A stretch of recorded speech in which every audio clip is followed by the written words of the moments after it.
이상하다. 요즘 피부에 자꾸 뭐가 생기네. 이러다 말겠지?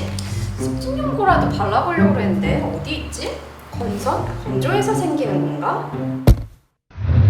안 돼요, 안 돼. 건선은 그렇게 간단한 질환이 아니라고요. 건선에 대해서 정확히 알려드릴게요. 안녕하세요. 한방피부과 전문의 장유진 한의사입니다. 우리나라에서 건선이란 질환으로 진료를 받는 환자의 수는 매년 16만 명 정도 되는데요. 그러니까 진료를 받지 않은 수까지 더하면 더 많은 분들이 건선이란 질환을 앓고 있다는 이야기죠. 하지만 건선에 대해서 의외로 잘 모르고 계시는 경우가 많습니다. 건선은 단순한 피부 질환이 아니라 관절염, 비만 당뇨와 같은 대사증후군이나 심혈관계 질환, 또 염증성 장질환 등 전신질환의 발생 가능성이 있기 때문에 초기에 정확한 진단을 받고 적절한 치료를 받는 것이 중요합니다. 실제로 진료를 하다 보면 다른 질환으로 알고 임의로 약을 사용하거나 또는 잘못된 진단으로 병을 키워서 내원하시는 안타까운 경우들이 있습니다. 그래서 이번 영상에서는 건선에 대해서 정확히 알려드릴게요. 건선은 이렇게 피부에 홍반이 생기고 그 위로 각질이 두껍게 쌓이는 질환입니다. 우리 피부 가장 바깥쪽에는 외부의 유해한 물질로부터 피부를 보호하고 수분이 날아가지 못하도록 하는 피부 장벽이 존재하는데요. 피부 표피의 각질 형성 세포가 각질층을 형성하고 면역 반응과 염증 반응을 조절하는 다양한 물질들을 생산하고 분비하는 기능을 해요. 이렇게 형성된 각질층이 피부 면역계의 중요한 구성 요소로 피부 장벽의 핵심 조직이라고 할 수 있죠. 그러니까 이 각질층에 문제가 생기면 피부 장벽이 기능을 제대로 하지 못하게 돼요. 정상적인 각질 형성 세포는 약 28일을 주기로 생성과 탈락을 반복하면서 피부 재생이 이루어지는데요. 건선 환자의 경우 이 주기가 4, 5일 정도로 짧아져서 죽은 세포가 미처 탈락하기도 전에 비정상적인 세포가 생성돼서 이렇게 각질층이 두껍게 형성이 되는 거죠. 또 건선 환자의 경우 혈관이 확장돼 있고 얇아져 있고 이렇게 혈관이 더 많이 분포하는 걸 볼 수 있는데요. 그래서 각질층을 벗겨내면 점상 출혈이 발생하는 아우스피츠 증후가 나타나게 되는 거죠. 그럼 건선은 왜 발생할까요? 명확한 기전은 밝혀지지 않았지만 우리 몸의 면역세포 중 T세포가 주로 관여한다고 알려져 있어요. 복잡한 과정이지만 간단하게 살펴볼게요. 우리 면역세포 중에는 외부의 유해한 물질을 인식해서 면역 반응을 유도하는 덴드라이틱 셀이라는 항원 전달 세포가 있는데요. 건선의 경우 유전적인 요인이나 스트레스, 외상, 약물 등 어떤 요인에 의해서 이 덴드라이틱 셀이 과활성화되고 이에 따라 T셀의 활동이 증가하고 인터루킨 17, 22, 23, 또 TNF-알파와 같이 염증을 일으키는 사이토카인들의 분비가 증가해서 각질세포의 형성을 자극하고 염증 반응을 일으키는 것으로 알려져 있습니다. 또 건선 환자의 경우 염증을 일으키는 유트로필 등이 피부 표피와 진피에서 과다하게 증가되어 있는 걸 볼 수 있어요. 우리 몸의 면역체계는 외부에 유해한 물질이 들어왔을 때 이를 물리치기 위해서 작동을 해야 되는데 면역체계가 이상 반응을 보이고 자기 피부 세포 자체를 공격하는 질환이 건선입니다. 건선하면 흔히 면역과 관련된 질환으로 알고 계시는 경우가 많은데요. 정확히 말하면 면역체계가 과활성화된 자가 면역 질환으로 면역력이 떨어진 것과는 다르죠. 또 건선은 피부뿐만 아니라 우리 몸 곳곳에 염증을 일으킬 수 있어서 관절에 염증을 일으키면 관절염, 혈관에 염증을 일으키면 심혈관계 질환, 또 염증성 장질환 등 전신질환의 발생 가능성이 있기 때문에 단순한 피부 질환이 아니라 전신질환으로 이해하는 것이 맞습니다.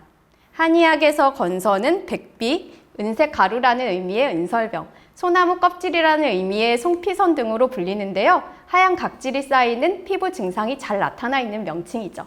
한의학적으로 건선은 개인에 따른 다양한 체질적인 요인과 생활습관, 환경 등 복합적인 요인에 의해서 발생한다고 보는데요.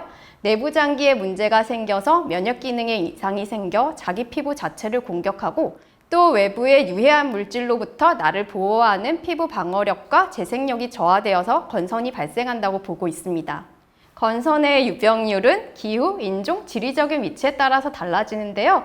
위도가 높아질수록, 즉 춥고 건조한 기후로 갈수록 발생 빈도가 증가해요. 이건 건선 증상이 겨울에 더 심해지는 것만 봐도 알 수 있는 부분이죠. 우리나라에서는 대략 1% 내외의 건선 환자가 있다고 보고되고 있는데요.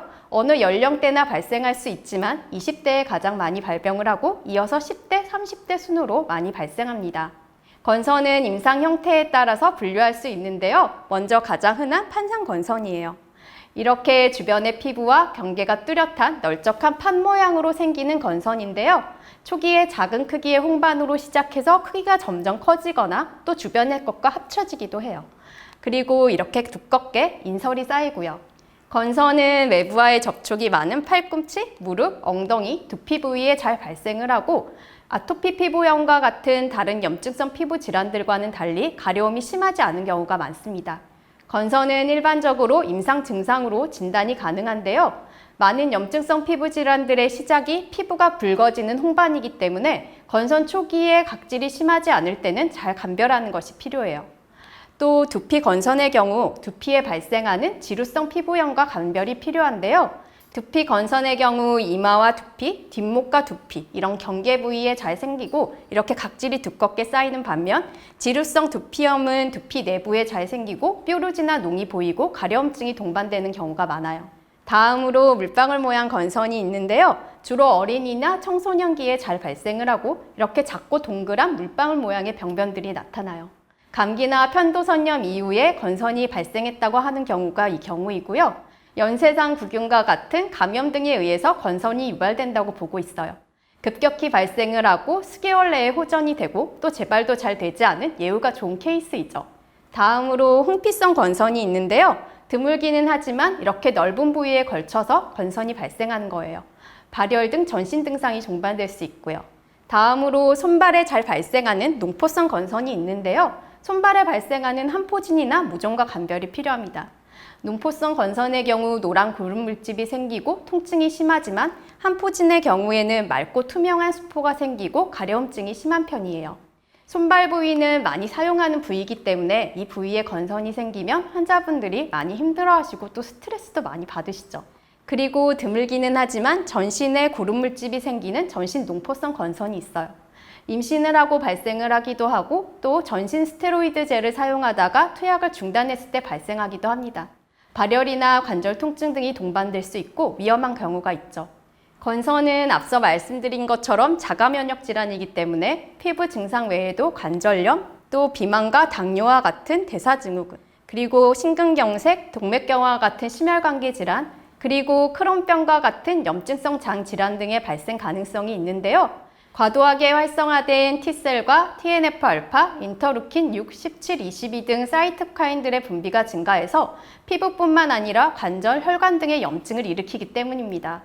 먼저 건선 관절염인데요. 건선 환자의 10에서 20% 정도에서 발생을 하고 주로 손발가락 관절에서 발생을 해요. 또 무릎이나 척추와 같은 큰 관절에서 발생을 하기도 하고요. 주로 아침에 관절이 뻣뻣해지는 조조강직의 특징을 보이고 류마티스 관절염과는 달리 비대칭적으로 발생합니다. 건선 관절염은 주로 피부 증상이 나타난 이후에 발생을 하는 경우가 많고 또 건선 관절염이 있으면 손발톱이 움푹 패이는 네일 피팅이 잘 나타나요. 또 건선과 대사증후군이나 심혈관계 질환과의 관련성이 보고되고 있는데요. 피부뿐만 아니라 전신 혈관의 염증을 일으켜서 혈관을 좁게 하고 막히게 하기 때문에 심혈관계 질환의 발생 가능성이 높아지죠. 또 건선 환자의 경우 당뇨 발생 가능성이 높아지는 것으로 알려져 있는데요. 혈액 속의 포도당을 세포 안으로 이동시켜서 혈당을 일정하게 유지시키는 인슐린이라는 호르몬이 제 기능을 하지 못하는 인슐린 저항성이 높아지기 때문입니다. 그리고 피부 증상이 심할수록 이들 질환들의 발생 가능성이 높아진다는 보고가 있습니다. 건선은 이렇게 단순한 피부 질환이 아니라 전신 질환의 발생 가능성이 있기 때문에 면역에 문제가 있는 전신 질환으로 인식하고 치료하는 것이 중요합니다. 건선이 호전과 악화를 반복하는 쉽지 않은 질환인 것은 맞죠. 하지만 치료가 불가능한 것은 아닙니다. 적절한 치료와 꾸준한 관리로 치료가 가능한데요. 다음 영상에서는 건선의 치료 과정과 한방 치료를 받아야 하는 이유에 대해서 알아볼게요. 이번 영상에서는 건선에 대해서 알려드렸는데요. 혹시 궁금하신 점 있으면 아래 댓글로 남겨주세요.